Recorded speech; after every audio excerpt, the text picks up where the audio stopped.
Dolan ते राखो प्रभु,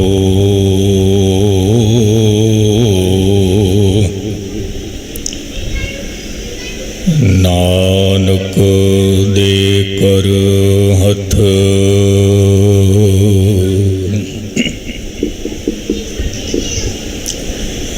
गुरु रूप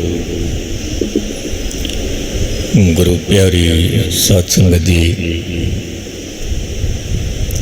गुरु फतेह प्रवान करो। वाहिगुरु जी का खालसा, वाहिगुरु जी की फतेह। कितना भी कीमती बीज होवे, कितना भी कीमती होवे,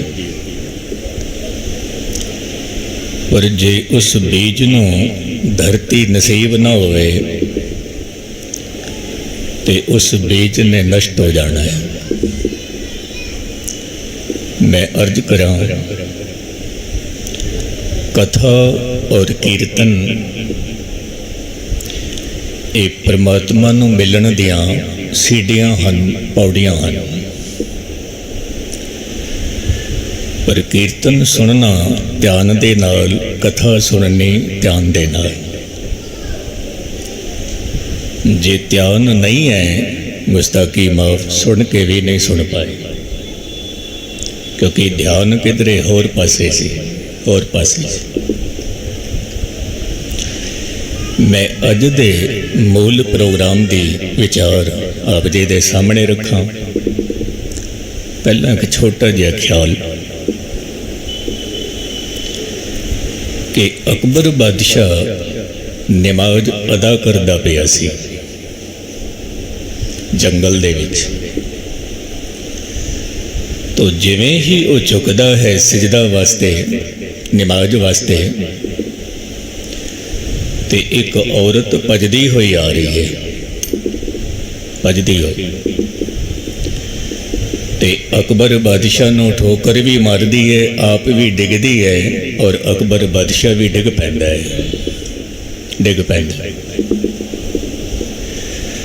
पर उस औरत ने की कीता, जिवें ही वो डिगी है बड़ी फुर्ती नाल उठदी है और फिर भजदी है, फिर भजदी है। अकबर बादशाह बड़ा हैरान होया कि इस औरत नूं इतनी भी खबर नहीं है कि मैं जिसनों ठोकर मारी है ये कोई साधारण मनुख नहीं है, बादशाह है। घट तो घट मैं माफ़ी तो मंग लवां 2 मिनट रुक के, पर नहीं। अकबर बादशाह ने भी जैसे तैसे नमाज अदा की थी, घोड़े ते सवार होया और उस औरत दे पिछे पिछे। जदों उस औरत दे कोल अकबर बादशाह पहुंचिया ते कहंदा रुक जा, रुक जा, तेनों इतनी तमीज होनी चाहिए सी कि बादशाह नमाज अदा करदा पिया है ते तू उसनों ठोकर मार के ते निकल गई। माफ़ी दे भी बोल नहीं बोले, ये भी नहीं किया मैनू माफ़ कर देना। और फिर मैं एक छोटी मोटी हस्ती भी नहीं हाँ, मैं बादशाह। वो औरत की कहती है, ध्यान दे नाल सुनना। कहती है, बादशाह सलामत, आप जी नूं मैं ठोकर तो नहीं मार सकती, पर झूठ तुसी भी नहीं बोल सकते। ठोकर मैं भी नहीं मार सकती, पर झूठ तुसी भी नहीं बोल सकते। आप जी कहते हो मैं ठोकर मारी है, पर मैनू पता नहीं, पता नहीं। अकबर कहता है, ठोकर नाल मैं भी डिगिया, ठोकर नाल तू भी डिगी है, नाल फिर कहती है मैनू तो पता ही नहीं। आ देख, तेरे भी मत्थे ते चोट लगी है ते मेरे भी मत्थे ते चोट लगी है, मेरे भी मत्थे ते। जिहड़ी मैं गल कहना चाहनी उसनों ध्यान दे नाल सुनना। ਉਹ ਔਰਤ ਕਹਿੰਦੀ ਹੈ, ਬਾਦਸ਼ਾਹ ਸਲਾਮਤ, ਮੈਂ ਠੋਕਰ ਮਾਰੀ ਹੋਵੇਗੀ ਪਰ ਮੇਰਾ ਧਿਆਨ ਕਿਧਰੇ ਹੋਰ ਤਰਫ ਸੀ, ਮੈਨੂੰ ਪਤਾ ਨਹੀਂ ਲੱਗਿਆ। ਅਕਬਰ ਕਹਿੰਦਾ ਹੈ, ਤੇਰਾ ਧਿਆਨ ਫਿਰ ਕਿੱਥੇ ਸੀ? ਇਹ ਵੀ ਤਾਂ ਦੱਸ, ਤੇਰਾ ਧਿਆਨ ਕਿੱਥੇ ਸੀ? ਉਹ ਔਰਤ ਕਹਿੰਦੀ ਹੈ, ਬੜੇ ਚਿਰਾਂ ਤੋਂ ਬਾਅਦ ਮੇਰਾ ਪਤੀ ਪਰਦੇਸ਼ ਤੋਂ ਲੌਟ ਰਿਹਾ ਹੈ। ਮੈਂ ਆਪਣੇ ਪਤੀ ਨੂੰ ਲੈਣ ਵਾਸਤੇ ਜਾ ਰਹੀ ਸੀ, ਮੇਰਾ ਧਿਆਨ ਪਤੀ ਦੇ ਕਦਮਾਂ ਵਿੱਚ ਸੀ, ਚਰਨਾਂ ਵਿੱਚ ਸੀ। ਮੈਂ ਭੁੱਲ ਹੀ ਗਈ ਕਿ ਮੈਂ ਠੋਕਰ ਵੀ ਮਾਰੀ ਹੈ, ਮੈਂ ਭੁੱਲ ਵੀ ਗਈ ਕਿ ਮੈਂ ਡਿੱਗੀ ਵੀ ਹਾਂ, ਮੈਂ ਭੁੱਲ ਵੀ ਗਈ ਕਿ ਮੈਂ ਕਿਸੇ ਰਾਜੇ ਨੂੰ ਠੋਕਰ ਮਾਰੀ ਹੈ, ਮੈਂ ਬਿਲਕੁਲ ਭੁੱਲ ਗਈ ਕਿਉਂਕਿ ਮੈਂ ਪਤੀ ਦੇ ਪਿਆਰ ਵਿੱਚ ਮਸਤ ਸੀ, ਮੇਰਾ ਧਿਆਨ ਪਤੀ ਦੇ ਕਦਮਾਂ ਵਿੱਚ ਸੀ। ਪਰ ਬਾਦਸ਼ਾਹ ਸਲਾਮਤ, ਜੇ ਕਿਧਰੇ ਗੁਸਤਾਖੀ ਮਾਫ ਹੋਵੇ ਤਾਂ ਮੈਂ ਇੱਕ ਸਵਾਲ ਪੁੱਛਾਂ ਤੈਨੂੰ? ਅਕਬਰ ਕਹਿੰਦਾ, ਪੁੱਛੋ, ਕੀ ਕਹਿਣਾ ਚਾਹੁੰਦੇ ਹੋ? ਤੇ ਉਹ ਔਰਤ ਕੀ ਕਹਿੰਦੀ ਹੈ, ਮੈਂ ਦੁਨਿਆਵੀ ਪਤੀ ਦੇ ਧਿਆਨ ਵਿੱਚ ਸੀ, ਮੈਂ ਡਿੱਗੀ ਹਾਂ, ਮੈਨੂੰ ਪਤਾ ਨਹੀਂ ਲੱਗਿਆ, ਪਰ ਤੂੰ ਤਾਂ ਖੁਦਾ ਦੇ ਚਰਨਾਂ ਦੇ ਵਿੱਚ ਡਿੱਗਿਆ ਹੋਇਆ ਸੀ, ਤੂੰ ਤਾਂ ਖੁਦਾ ਦੇ ਕਦਮਾਂ ਦੇ ਵਿੱਚ ਸਜਦਾ ਕਰਦਾ ਪਿਆ ਸੀ। ਜੇ ਕਿਧਰੇ ਤੇਰੇ ਬੰਦ ਵੀ ਕੱਟੇ ਜਾਂਦੇ ਤਾਂ ਵੀ ਤੈਨੂੰ ਪਤਾ ਨਹੀਂ ਲੱਗਣਾ ਚਾਹੀਦਾ ਸੀ, ਕਿਉਂਕਿ ਤੂੰ ਸੱਚੇ ਪਤੀ ਦੇ ਧਿਆਨ ਵਿੱਚ ਸੀ। ਅਕਬਰ ਕਹਿੰਦਾ ਹੈ, ਉਸ ਔਰਤ ਤੋਂ ਮੈਨੂੰ ਬਹੁਤ ਕੁਝ ਸਿੱਖਣ ਵਾਸਤੇ ਮਿਲਿਆ, ਸਿੱਖਣ ਵਾਸਤੇ ਮਿਲਿਆ। तो आप जी सच्चे प्रभु के चरणों में बैठे हो, जितना वक्त है ध्यान जोड़ के बैठना। मैं अर्ज कर रहा सी, बीज कितना भी कीमती होवे पर बीज नूं धरती नसीब नहीं होई, बीज सड़ जाएगा, सड़ जाएगा। कितनी भी कीमती औषधि होवे पर उस औषधि नूं परखण हार नहीं है, वैद नहीं है, ते औषधि कितनी भी कीमती होवे, कितनी भी सार्थक होवे, वो औषधि किसी कम दी नहीं है, नष्ट ही हो जाएगी, किसी कम दी नहीं है, क्योंकि कोई वैद नहीं है, कोई परखण हार नहीं। उसी तरह कितना भी कीमती कोई साज होवे, वाजा होवे, सितार होवे, क्योंकि मेरे तो पहला भाई साहब जी प्रेम सिंह जी बंधु कीर्तन करते पे सी, बड़ी सोहने ढंग दे नाल, ते जे किधरे कीमती साज मौजूद है पर साज नूं वजाउण वाला नहीं है, तो कितना भी कीमती साज होवे वो साज बेअर्थ है, बेअर्थ है। फिर मैं अर्ज करा, किश्ती कितनी भी कीमती होवे, बेड़ा कितना भी कीमती होवे, पर उस बेड़े नूं चलाउण वाला ही कोई नहीं है, मलाही नहीं है, वो बेड़ा कितना भी कीमती होवे वो बेड़ा बेअर्थ है, बेअर्थ है। मनुख दे कोल कितना भी धन होवे, कितना भी वैभव होवे, कितनी भी दौलत होवे, कितना भी रुतबा होवे, पर मनुख दे जीवन विच गुरु ना होवे ते गुस्ताखी माफ, मनुख दा जीवन बेअर्थ है, बेअर्थ। सब कुछ है पर प्रभु दी इबादत नहीं है, सब कुछ हो के भी कुछ नहीं है, कुछ नहीं। शेख शादी साहब एक गल कहंदे सी, मनुख दे कोल सब कुछ है पर निरंकार दे बोल ओदी रसना च नहीं हन, ते सब कुछ होने दे बावजूद भी कुछ नहीं है, कुछ नहीं।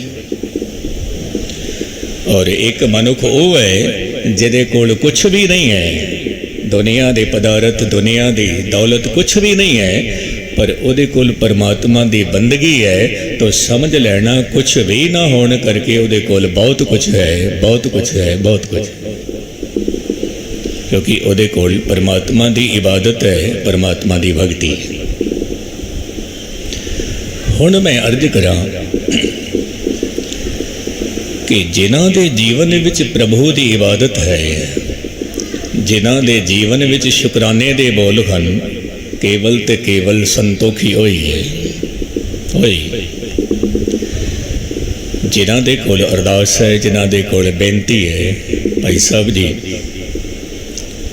ਬਲਵੰਤ ਸਿੰਘ ਜੀ ਇੱਕ ਗੱਲ ਕਹਿ ਰਹੇ ਸੀ, ਜਦੋਂ ਅਸੀਂ ਕਹਿੰਦੇ ਹਾਂ ਸਿੱਖਾਂ ਨੂੰ ਸਿੱਖੀ ਦਾਨ, ਕੇਸ ਦਾਨ, ਰਹਿਤ ਦਾਨ, ਵਿਵੇਕ ਦਾਨ, ਵਿਸਾਹਾ ਦਾਨ, ਭਰੋਸਾ ਦਾਨ,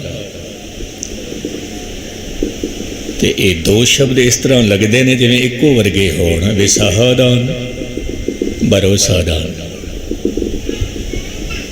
ਇਹ ਦੋਵੇਂ ਹੀ ਸ਼ਬਦ ਥੋੜ੍ਹਾ ਜਿਹਾ ਬਰੀਕ ਬੁੱਧੀ ਨਾਲ ਸਮਝਣਾ। ਕਈ ਵਾਰ ਅਸੀਂ ਕਹਿ ਦਿੰਦੇ ਹਾਂ ਫਲਾਣੇ ਬੰਦੇ ਤੇ ਵਿਸ਼ਵਾਸ ਤਾਂ ਹੈ ਪਰ ਭਰੋਸਾ ਨਹੀਂ ਹੈ, ਫਲਾਣੇ ਬੰਦੇ ਤੇ ਭਰੋਸਾ ਤਾਂ ਹੈ ਪਰ ਵਿਸ਼ਵਾਸ ਨਹੀਂ ਹੈ। ਕਈ ਵਾਰ ਕਹਿ ਦਿੰਦੇ ਹਾਂ ਫਲਾਣਾ ਬੰਦਾ ਮੇਰੀ ਹੈਲਪ ਕਰੇਗਾ, ਭਰੋਸਾ ਤਾਂ ਹੈ ਪਰ ਵਿਸ਼ਵਾਸ ਨਹੀਂ ਹੈ ਪੂਰਾ। ਫਲਾਣੇ ਬੰਦੇ ਤੇ ਵਿਸ਼ਵਾਸ ਪੂਰਾ ਹੈ ਮੈਨੂੰ, ਪਰ ਮੈਨੂੰ ਭਰੋਸਾ ਨਹੀਂ ਹੈ ਕਿ ਉਸ ਸਮੇਂ ਦੇ ਮੁਤਾਬਿਕ ਮੇਰੇ ਕੋਲ ਆ ਵੀ ਜਾਵੇ। ਭਰੋਸਾ ਨਹੀਂ ਹੈ, ਵਿਸ਼ਵਾਸ ਹੈ, ਭਰੋਸਾ ਨਹੀਂ। ਗੁਰੂ ਨਾਨਕ ਸਾਹਿਬ ਦੇ ਚਰਨਾਂ ਵਿੱਚ ਰੋਜ਼ ਅਸੀਂ ਅਰਦਾਸ ਕਰਦੇ ਹਾਂ, ਪਾਤਸ਼ਾਹ ਜਿੱਥੇ ਸਾਨੂੰ ਵਿਸ਼ਵਾਸ ਦੇਣਾ ਉੱਥੇ ਭਰੋਸਾ ਵੀ ਚਾਹੀਦਾ ਹੈ, ਭਰੋਸਾ ਵੀ ਚਾਹੀਦਾ। ਇਹ ਦੋਵੇਂ ਹੀ ਚਾਹੀਦੇ ਨੇ, ਅਸੀਂ ਦੋਵੇਂ ਹੀ ਮੰਗਦੇ ਹਾਂ, ਦੋਵੇਂ ਹੀ ਮੰਗਦੇ ਹਾਂ।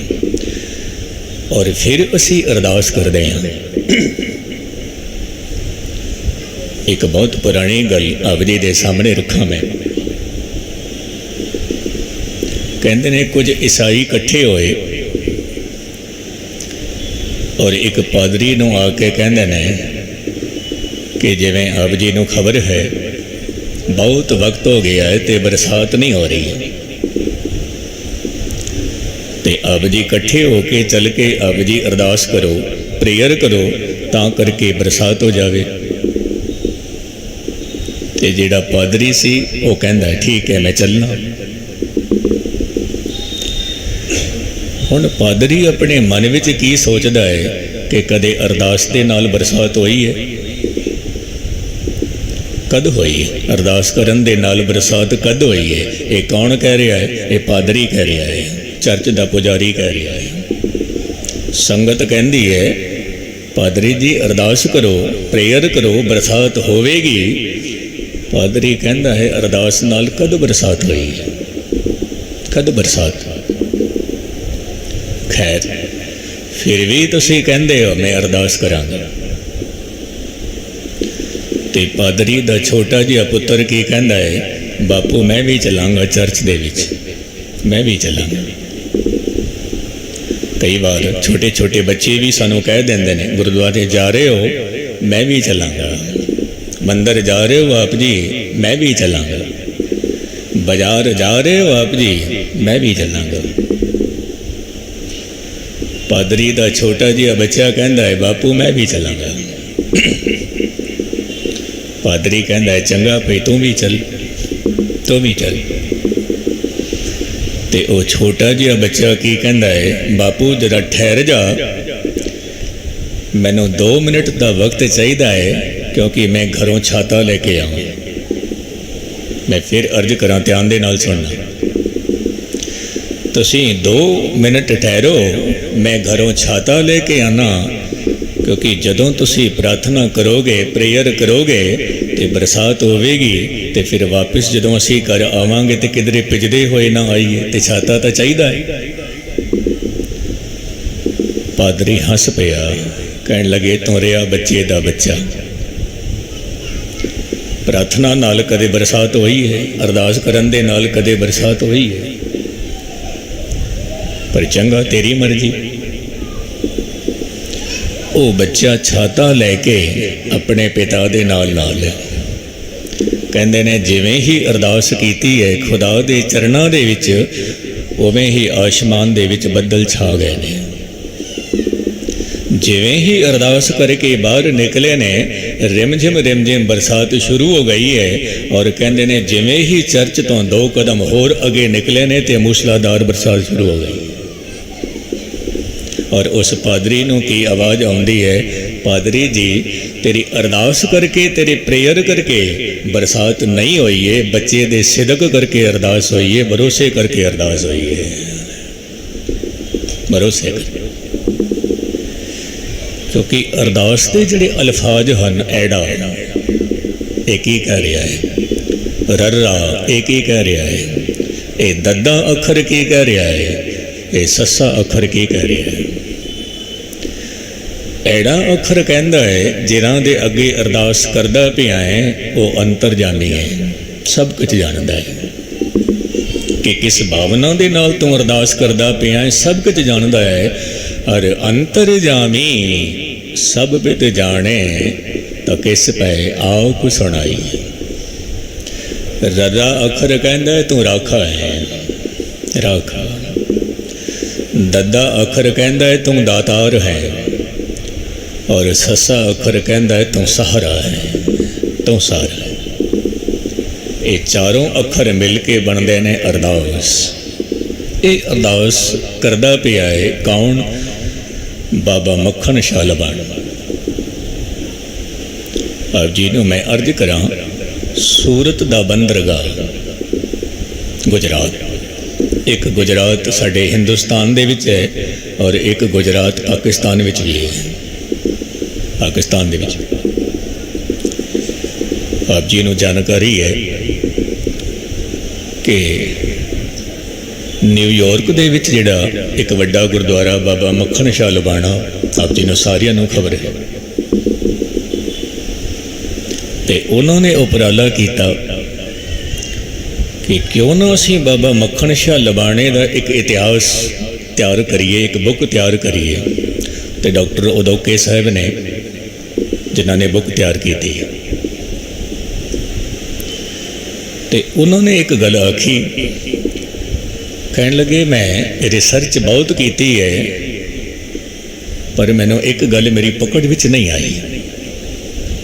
हुण किहड़ी गल पकड़ विच नहीं आई?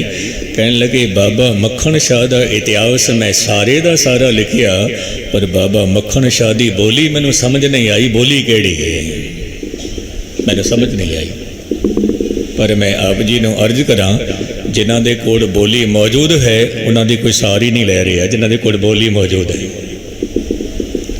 आपां सारे बाबा मक्खन शाह की बोली बोलते हैं।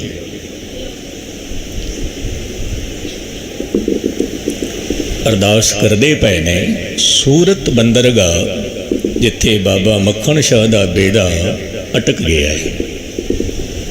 क्योंकि आप जी बहुत वड्डे व्यापारी सन, बहुत वड्डे कारोबारी सन। मैं सुन रहा सी जो भाई साहब बलवंत सिंह जी कह रहे थे कि अजोके समय दे विच अडानी ते अबानी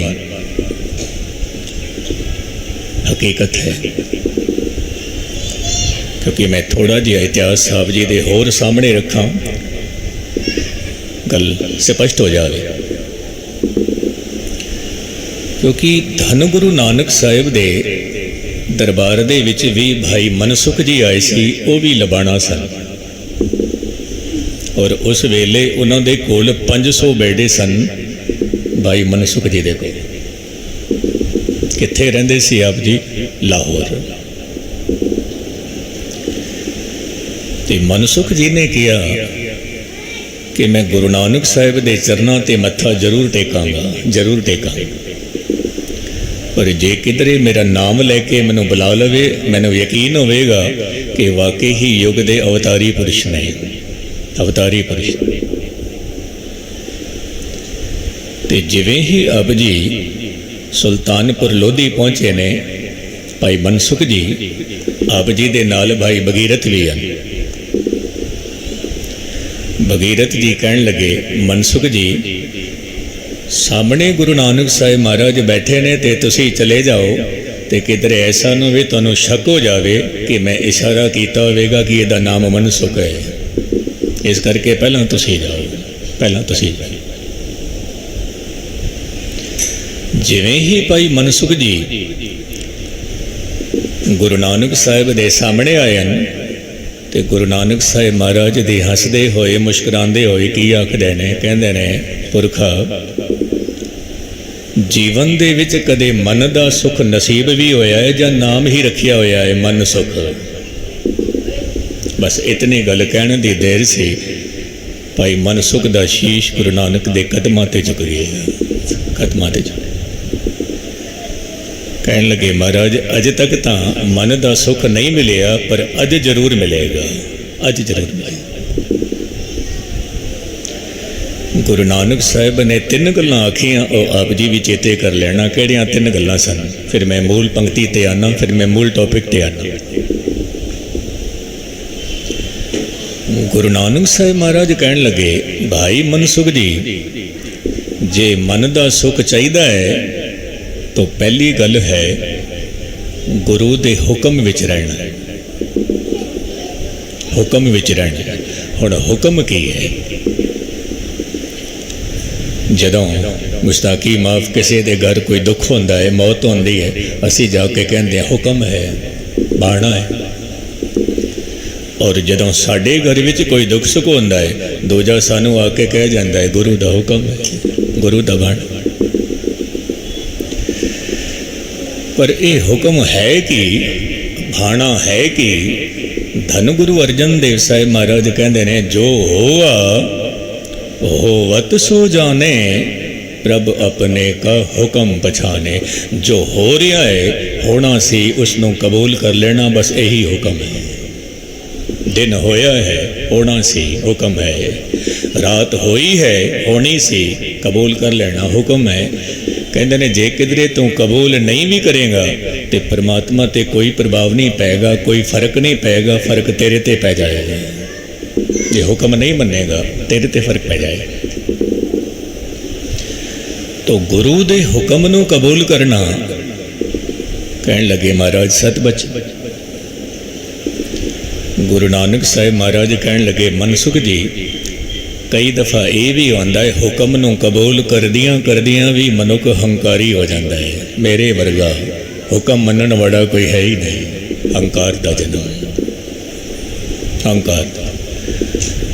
और जे किधरे परमात्मा दे विच मिलन दे विच कोई रुकावट है तो सब तो वड्डी रुकावट है हंकार। मैं हाँ, मैं सी, मैं होवां, मैं ना होंदा ते गुस्ताखी माफे गुरुद्वारा कदे भी ना बनता, मैं ना होंदा ये मंदिर कदे भी ना बनता, मैं ना होंदा ये चर्च कदे भी ना बनती, मैं ना होंदा ये स्कूल कदे भी ना चलता।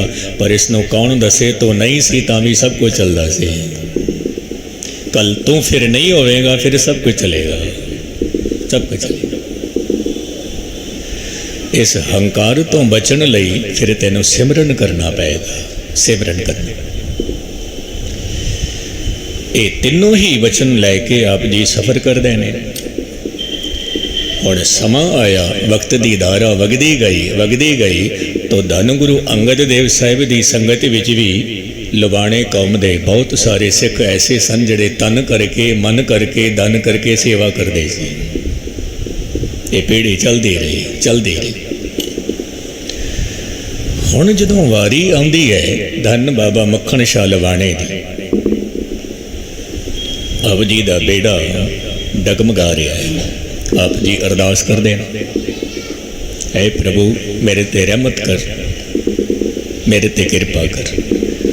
मैं फिर गल दोहरा देवां, बाबा मक्खण शाह की पत्नी आप जी भी गुरु नानक साहिब दे नाल जुड़े हुए हैं। माता सलोजी जी ते जदों कुछ दिन पहला गुरमुख प्यारे साडे अजीत सरदार चंदू सिंह जी, यकीन मनना जदों मैनू आप जी ने कहा कि भाई साहब जी एक प्रोग्राम है बाबा मक्खण शाह लाधो रे गुर लाधो रे, ये असी मना रहे हैं। एक ख्याल आया, क्योंकि पिछले साल भी मेरे ख्याल दे विच ये प्रोग्राम मनाया से। मैनू ख्याल की आया कि ये प्रोग्राम असी सारे ही मनाते हैं, पर विशेष करके सरदार चंदू सिंह जी क्यों मना रहे हैं।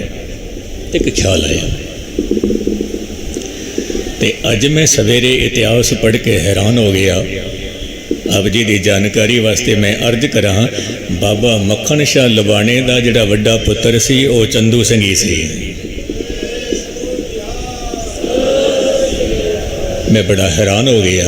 मैं क्या कित्थों दी खुशबू कित्थे तक पहुँच जाती है, कित्थे दी खुशबू। जदों आप जी का बेड़ा किनारे ते पहुँचिया, आप जी अपनी पत्नी नूं, अपने पुत्र नूं नाल लैके दिल्ली पहुँचे।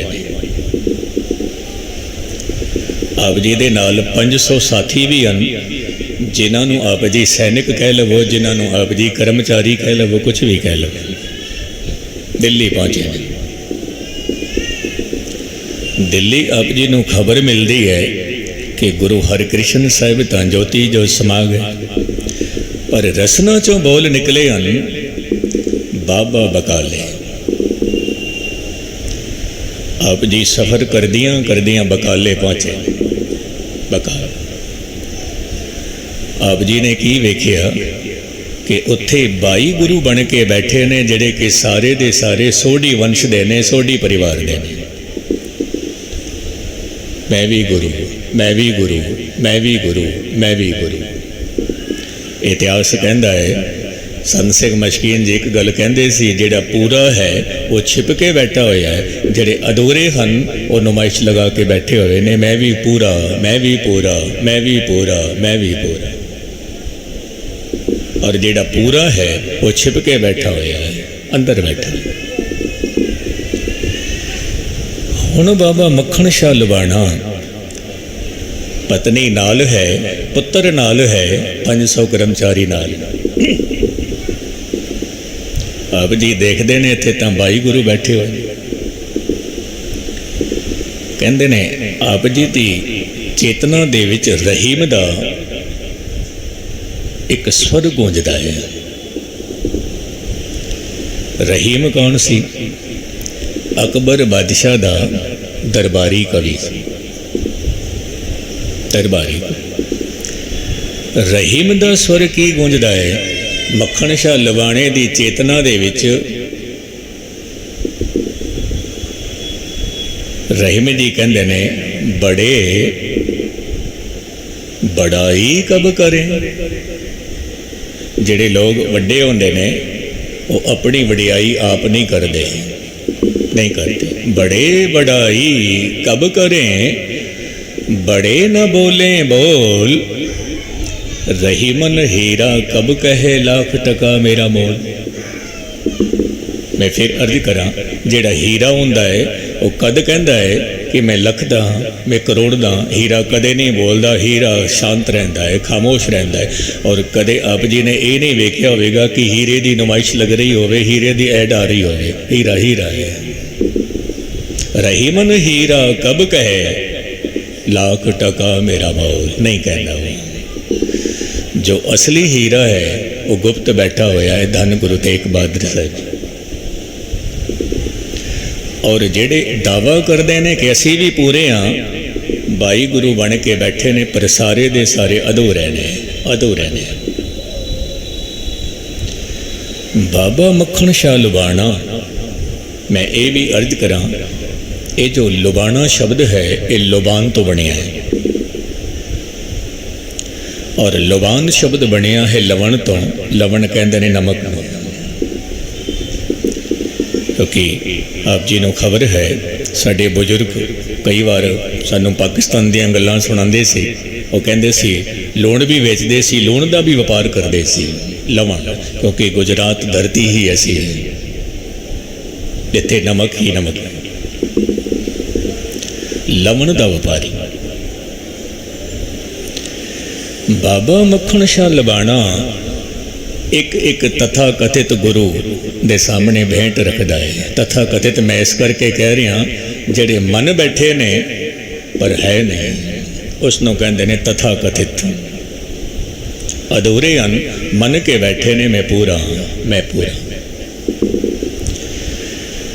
एक विद्वान पुरुष होए आचार्य रजनीश, वो एक गल कहते सी कि जेड़ा मनुख कहता होवे मैं जानदा हाँ, ਉਹਦੀ छाया तो भी दूर रहना। और जेड़ा मनुख कवे मैं कुछ भी नहीं जानता, कहते ने ਉਹਦੇ नाल थोड़ी देर संगत कर लेना, बहुत कुछ नसीब हो जाएगा। जेड़ा कहता मैं नहीं जानता, और जेड़ा दावा करता होवे मैं जानता, उस तो दूर रहना, क्योंकि वो कुछ भी नहीं जानता, कुछ भी नहीं जानता। क्योंकि सुकरात अक्सर एक गल क्या करता सी, जिहदा जिक्र संत सिंह मशकीन भी करते सी। सुकरात कहंदा जदों मैं छोटा जिहा सी, बच्चियां दी महफिल विच बैठदा सी, तो मैं ऐलानिया कहंदा सी, जितना मैं जानदा उतना कोई भी नहीं जानदा। जितनी समझ मैनू है उतनी समझ किसी नूं भी नहीं। फिर मैं होर वड्डा होया, होर सियाणा होया, जवान होया। जदों जवानी दी दहलीज ते मैं कदम रखिया, फिर मैनू कहना पिया कुछ ऐसा भी है जो मैं नहीं जानता, नहीं जानता। पहला कहंदा सी जितना मैं जानदा उतना कोई भी नहीं जानदा। जवानी दी दहलीज ते कदम रखिया, कहंदा ऐसा कुछ है जो मेरी पकड़ विच नहीं है। और जदों मैं बुढ़ेपे की दहलीज ते कदम रखिया तो मैनू ऐलानिया कहना पिया कि मैं कुछ भी नहीं जानता, मैं कुछ भी नहीं जानता, मैं कुछ भी नहीं जानता। सोचा था इल्म से कुछ जान लेंगे, जाना तो इतना जाना कि कुछ भी नहीं जानते, कुछ भी नहीं। जिहड़े अधूरे हन दावा करते पे ने मैं भी गुरु, मैं भी गुरु। और बैराग ते त्याग दी मूर्ति गुरु तेग बहादुर साहब जी गुफा विच बैठे ने। 1 साल नहीं, 2 साल नहीं, 3 साल नहीं, 26 साल का वक्त है। 26 साल। आप जी नूं मैं एक होर अर्ज करा, जिथे गुरु तेग बहादुर साहब जी त्याग ते बैराग दी मूर्ति हन, उत्थे माता गुजरी भी त्याग ते बैराग दी मूर्ति हन। 26 साल अपने पति दे प्रेम तो दूर बैठी हुई। 26 साल। गुस्ताखी माफ, एक गल मैनू कहन देना कि पत्नी दा आभूषण की है? पति। पति दे को पत्नी दे कोल धन होवे, पत्नी दे कोल गहने होण, पत्नी दे कोल सारे सुख होण, पर पति दा सुख ना होवे, पत्नी कहती है मैनू नहीं चाहिए तेरे गहने, मैनू नहीं चाहिए तेरी दौलत। पति दा प्यार चाहिए है पत्नी। फिर 26 साल माता गोजरी पति की सेवा करती है। केवल कपड़े धो के आप जी के सामने रखते हैं, केवल लंगर तैयार करके आप जी के सामने, बस इतने को इजाज़त है। अंदर आप जी नहीं जा सकते। लंगर देना ते कपड़े देने इतने को इजाज़त है, बाकी आप जी ने बाहर बैठे रहना। माता गोजरी जी ने भी, माता नानकी जी ने। 26 साल का वक्त गुजर गया। 26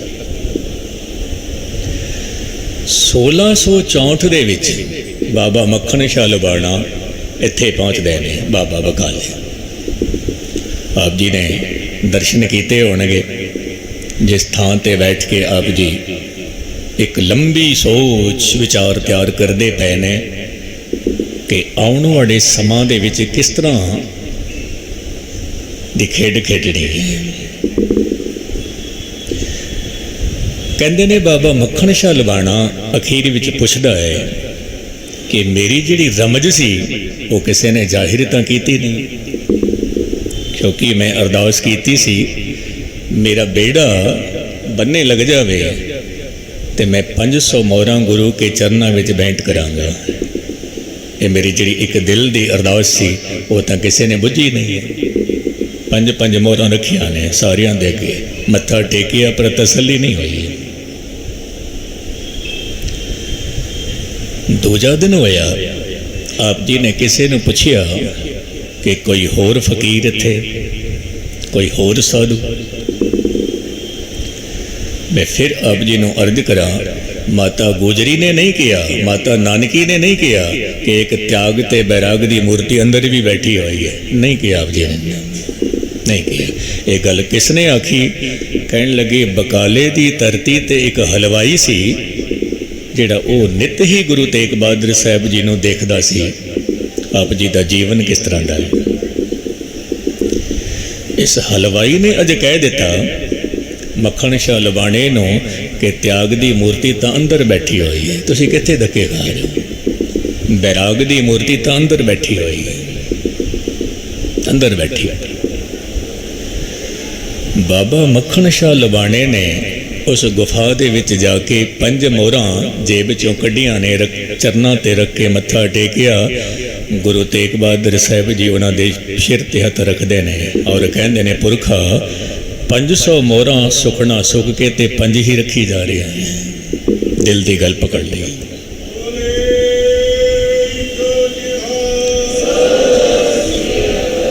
यकीन मनना इस गल नूं हर कोई नहीं समझ सकता। गुरु तेग बहादुर साहब कहन लगे बाबा मक्खन शाह जी आ मेरी पिठ वेख, आ मेरी पिठ वेख।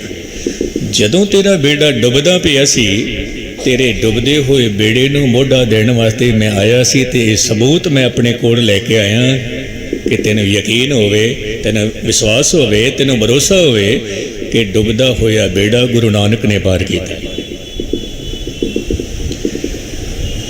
आप जी छत ते चढ़ जाते हैं।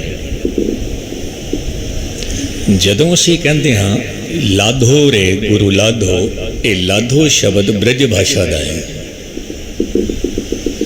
और इसनों पंजाबी भाषा दे विच भी इसनों बोलिया जाता है लाधो रे गुरु लाधो रे। लेकिन लबाणकी बोली दे विच लाधो नहीं है, गुस्ताखी माफ। लबाणकी बोली विच की है लाभो रे गुरु लाभो रे, ये लबाणकी बोली है। लाभो रे गुरु लाभो रे। जदों बाबा मक्खन शाह लबाणे ने किया लाभो रे गुरु लाभो रे ते बाहर जेड़े बाई गुरु बन के बैठे किसी अपना अपना समान चुकते हैं तो भजते हैं। सच्चा गुरु लभ गया है, सच्चा गुरु मिल गया। हुण की होया जांदे जांदे जो धीरमल सी जिन्हां दे कोल आदि बीड़ भी सी उहदा भी प्रकाश कीता सी। ये धीरमल कौन सी?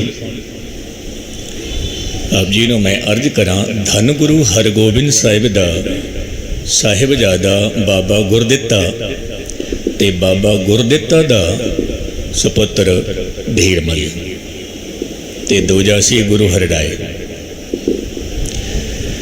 जिहड़ा धीरमल सी ये करतारपुर विच ही रहिंदा सी, जो पंजाब दे विच करतारपुर है जलंधर दे कोल। एक करतारपुर पाकिस्तान ते आप जी पंजाब दे विच ही रहिंदे सी, ऐसो इशरत दे विच जीवन बितांदे सी। इत्थे मैं एक छोटी जी गल आप जी नूं सारियां नूं कह दूँ। जो धन गुरु हरगोबिंद साहब ने धीरमल नूं आखी सी मेरे बच्चे गुरु नानक साहिब की गद्दी दी तू तलब तो रखदा है पर एक गल तू भुल गया है कि गुरु नानक साहिब की गद्दी ऐशो इशरत वास्ते नहीं है, मौज मस्ती वास्ते नहीं है। मैं गल फिर दोहरा दवां, किसी भी गुरुद्वारे दे प्रबंधक जदों असीं चुनते हाँ तो गुस्ताखी माफ ये ना समझ लेना कि ऐशो इशरत वास्ते आराम वास्ते या सुख भोगण वास्ते। ये बहुत वड्डी जिम्मेदारी है, बहुत वड्डी ड्यूटी होंदी है, बहुत वड्डी ड्यूटी। मैं इसका थोड़ा जिहा होर विस्तार कर देवां जो मैं आप अपने कन्नां दे नाल सुनिया, मैं आप वेख्या। क्योंकि साडे जितने भी गुरु घर दे प्रबंधक ने कई ऐसे भी ने नाम जपदे ने, बहुत भगती वाले ने, बहुत चंगा जीवन। तो एक ऐसा प्रबंधक सी मुख सेवादार, बहुत भगती है, बहुत चंगा जीवन। एक दिन परमात्मा की ऐसी खेड हुई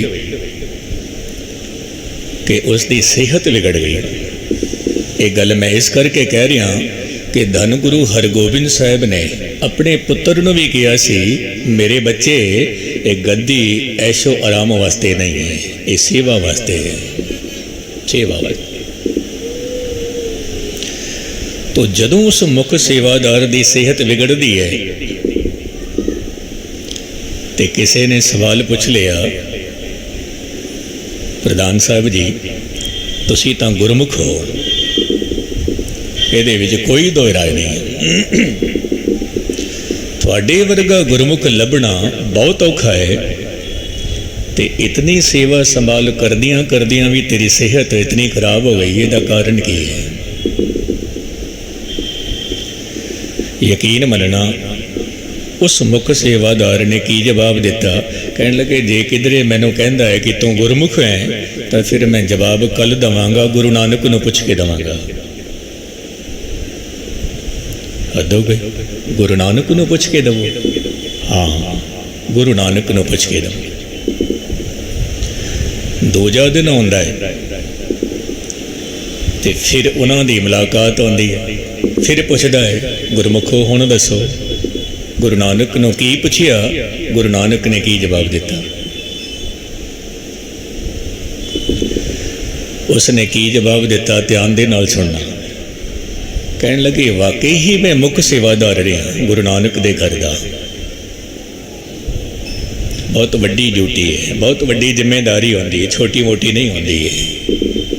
थोड़ी जी चूक बहुत नुकसान कर जाती है। थोड़ी चूक, थोड़ी जी गलती। मैं गुरु नानक साहिब नूं अर्ज की, महाराज चूक कित्थे होई है। मैं फिर अर्ज करा, मेरी गल वही समझेगा जिन्हां दे जीवन विच कुछ रब की झलक मिली होवेगी, जरूर समझेगा मेरी गल कि हाँ होंदा है। वो कहंदा, गुरमुखा एक चूक हुई है, एक चूक हुई है। जदों भी तेरे तो कोई बिल पास करांदा सी तो अखां बंद करके कर दिंदा सी, क्योंकि तू आप भी भला सी, यकीन कर लैंदा सी। पर जिन्हां ते तू यकीन करदा सी वो हेरा फेरी करदे सी, धोखा करदे सी। वो सारे दा सारा बोझ तेरे सिर ते पिया, तेरे सिर ते पिया। इस करके कोई छोटी मोटी जिम्मेदारी नहीं होंदी गुरु घर दी, बहुत वड्डी होंदी है। धीरमल तो ऐशो आराम दे विच समा गुजारदा पिया है। एक गद्दी गुरु नानक साहिब दी जिम्मेदारी दी। तो अब जी नूं जदों गद्दी नहीं दिती तो ये धीरमल खुद गुरु बन के बैठ गया सी 22 गुरुआं दे विच।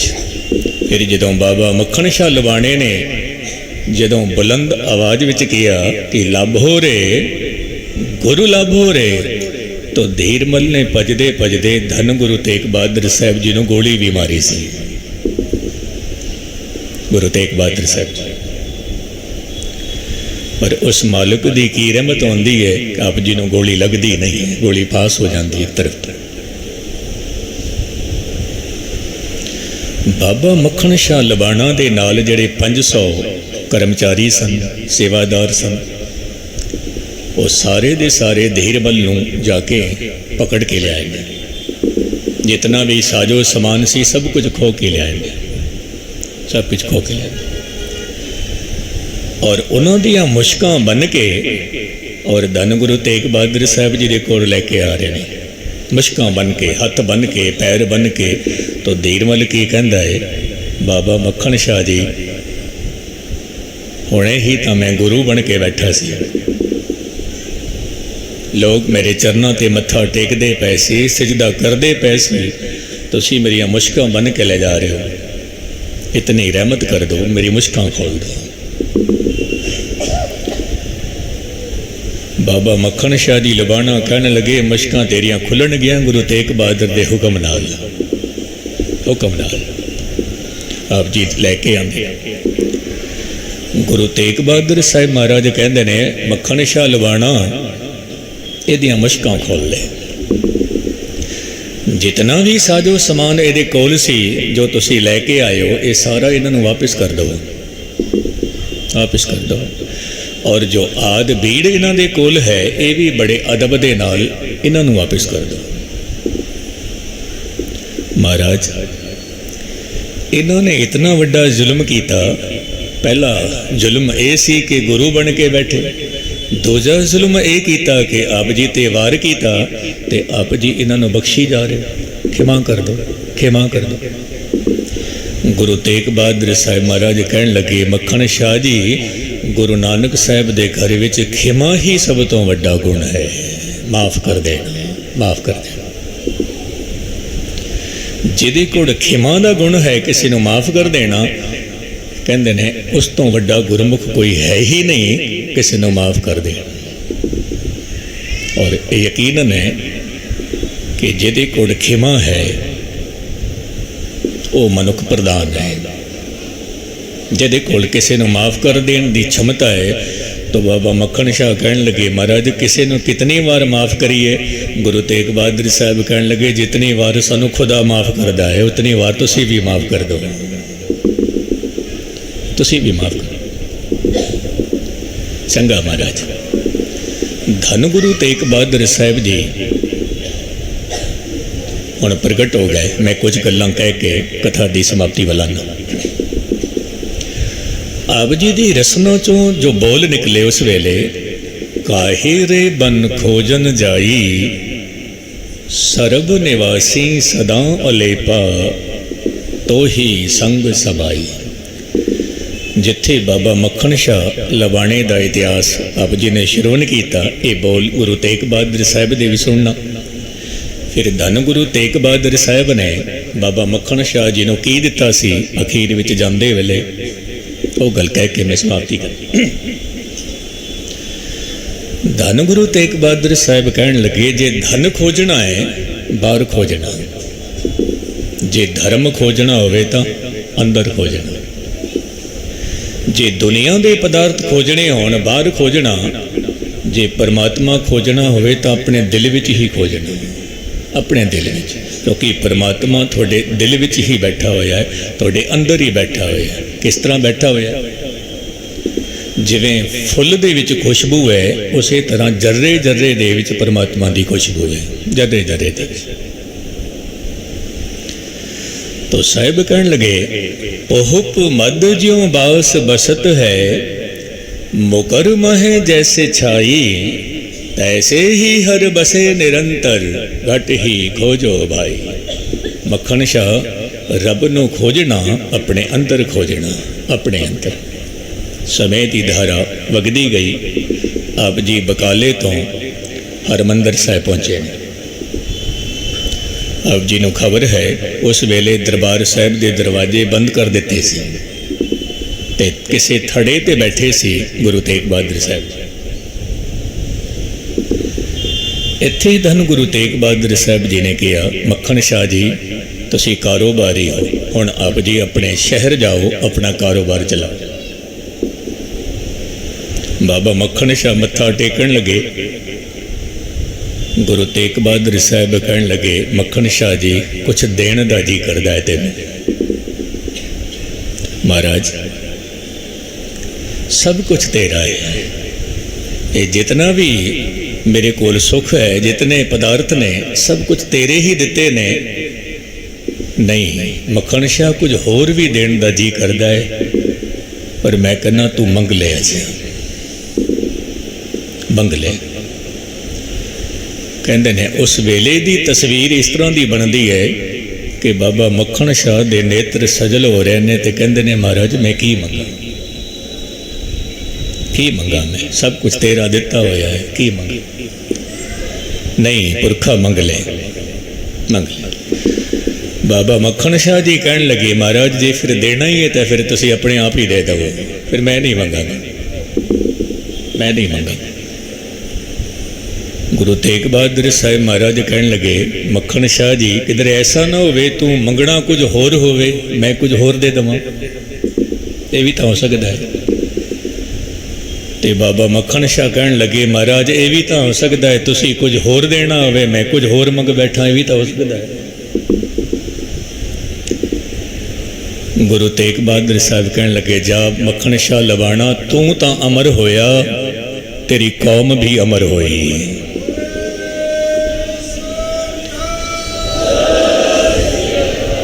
तू तो अमर होया, तेरी कौम भी अमर होई। अज बाबा मक्खन शाह लुबाणा आप तो अमर होए, अज उन्होंने साड़ी कौम भी अमर की हुई है, कौम भी अमर की। तो बहुत बहुत धन्यवाद धन गुरु ग्रंथ साहिब जी महाराज जी का, जिन्हों ने सानू ये मान बख्शिया है कि बाबा मक्खन शाह लुबाणे दा प्यार ते हर किस्म की सुख सुविधा सानू बख्शी हुई है।